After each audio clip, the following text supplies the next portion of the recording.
Xitoyga jiddiy muomala qiladigan payt keldi. Avtori Kevin Mikarisi Mikail Makkaul. İngilizcedən tərcümə qılğıcı Anvar Qaraqurun.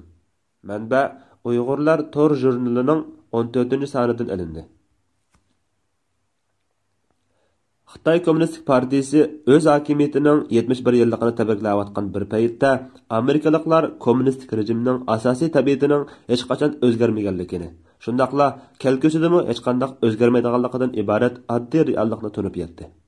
Xitoy Kommunistik Partiyasi necha 10 yillardan beri islohot va'dasini berib kelgan bo'lishiga qaramay, uning siyosiy erkinlikka yo'l qo'ymasligi 1989-yildagi Tiananmen qirg'inchiligidan hech qanday farqsiz bo'lib keldi.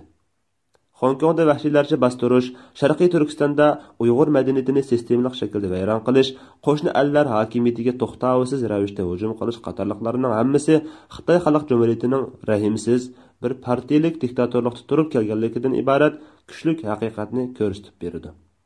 Biz Amerika siyosatchilari va korxonchilarining bu reallikqa sal qarag'anligiga shohid bo'ldik. Bu hol kishini ichindirdi. 40 yildan ko'p vaqtdan buyanqi Amerika hukumatlari Xitoy bilan ejil inoq o'tish siyosatini yurgizib keldi.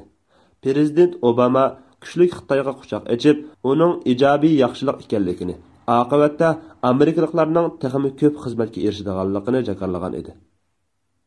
Sodlashish nihoyatda oddiy bo'lib, biz ularning orzusiga bo'ysunamiz. Ular islohot bo'ludidan iborat edi. Biroq bu vaqtdagi umidvor farazlarning xatoligi isbotlandi. Xitoylar bilan ejil inoq o'tish orqali o'zgargani biz bo'ldik. Ish buning aksicha emas.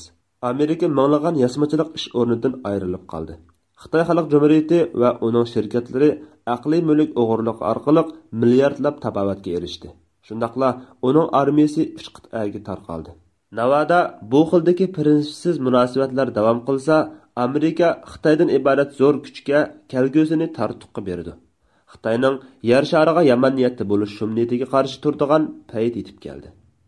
Cumhuriyetçiler Partiyasining Avam palatasidagi Xitoy xizmat guruhi Amerikaning Xitoy Xalq Jumhuriyatiga beqinib qilishiga xotimi berishini to'xtatish, shundaqla Amerikaliklarning bexatarligi va baxt saodatini qo'g'dash siyosatini o'ttirg'a qo'ydi.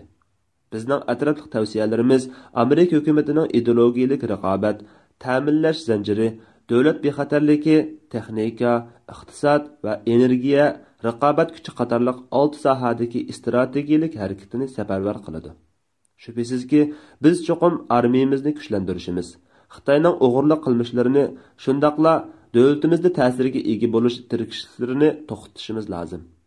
Biz davlat mudofaa ministerligini u ehtiyojli bo'lgan manbalar bilan ta'minlash orqali kuchimizni zamonaviylashtirib, tadqiqot va taraqqiyot jihatlaridagi muayyan sohalardagi yetarliliklarga xotima berishimiz lozim. Biz yana Adliya ministerligimizni kerakli manbalar bilan ta'minlash orqali viza aldamchiligini tekshirishimiz lozim. Davlat bexatarlik iqtidorimizni kuchaytirishdan sirt, biz yana iqtisodiy urushdagi o'rnimizni mustahkamlashimiz lozim. Bizning planimiz kelgusi 2 yilda federativ hukumatda sun'iy aql va kuvonat hisoblash tadqiqotiga solinadigan mablag'ni 2 hassa oshirish hamda xalqaroliq 5G o'lchamining va ilg'or yerim o'tkazgich o'zak yasashning Amerika tarafidan yetakchilik qilinishini kafolatga ega qilishdan iborat. Biroq Amerika shirkatlari foyda ziyon munosabatini tushunishga ehtiyojli bo'lganidek, Xitoy ilkidagi shirkatlarmi ishning oqibatiga ega bo'lishi kerak. Mana bu bizning nima uchun Xitoy virusi uchun vaksina tadqiqot qilayotgan amerikalik tadqiqotchilarga qarshi xakerlik qilish qilmishlarini o'z ichiga olgan. Yasamachilik jasusligi bilan shug'ullanadigan Xitoy korxonalariga jazo yurgizish orqali davlat ichidagi yangiliklarni qo'g'dashni planlaganligimizning sababidir. Biroq ta'xirsizlikda Xitoyning ta'minlash zanjiri monopolligini buzib tashlashning oldiga o'tadigan strategik vazifa bo'lmasligi mumkin.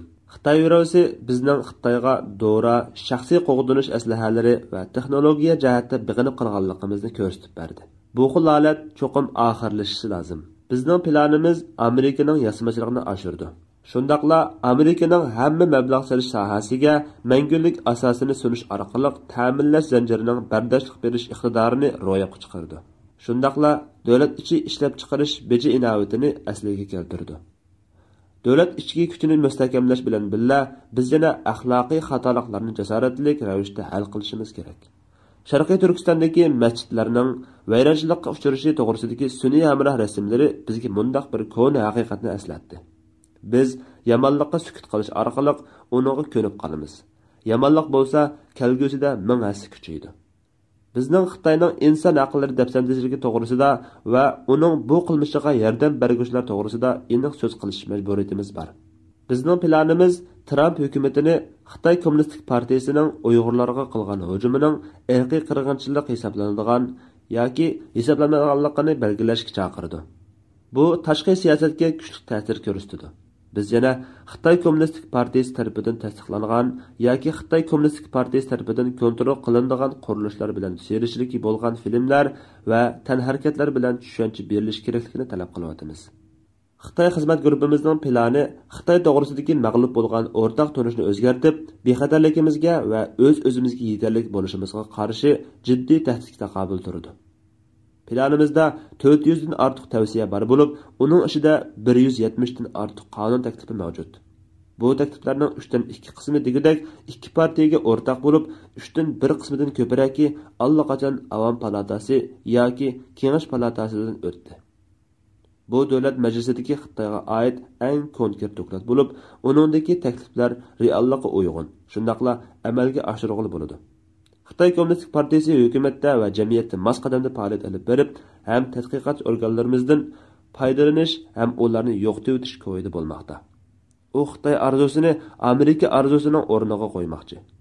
Amerika Xitoy Kommunistik partiyasining shum g'arzini tuvan mo'lcharlashga yoki uning yanada kuchayishiga hamda hargiz bardosh bera olmaydi. O'zimiz va kelgusi avlodimiz uchun erkinlikni kafolatga ega qilishda biz cho'qim hammani o'z ichiga olgan va olg'a ilgirlash tipidagi strategiyani qo'llanishimiz kerak. Biz ilgari buni qila olgan edik. Biz demokratik qurol-yarog' amri orqali ittifoqdosh davlatlar ustidan g'olib keldik. Sovet ittifoqining dastlabki qadamda olam boshlig'idagi ilgirlashidan olqib, Oy shariga tunji bo'lib chiqdik. Iqtisodimizni qayta tirildirish va yuqori texnologiyaga mablag' solish orqali Sovet ittifoqining g'oyat zo'r harbiy ustunligini yengdik.